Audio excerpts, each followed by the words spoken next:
तर आज आपलं आगमन आहे। आजचा व्हिडिओ छोटाच असेल कारण जास्त शूट करायला मिळालं नाही। उद्यापासून मोठे मोठे व्लॉग शूट करणार आहे, तर आज छोटासाच व्हिडिओ बनला आहे। जास्त काही शूट करायला नाही मिळालं कारण दमलो आहे, काय डेकोरेशन केलेलं। चला तर पाहूया।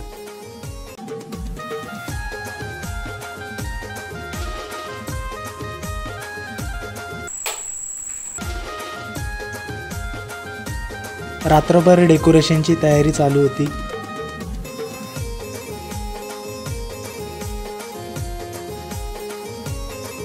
आणि आज गणपती बाप्पांचे आगमन झालेले आहे।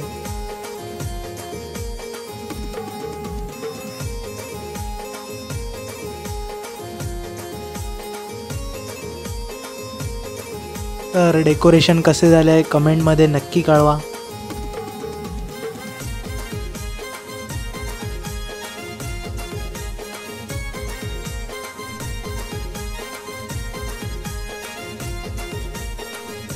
आरती करून व्हिडिओचा शेवट करू, चला तर।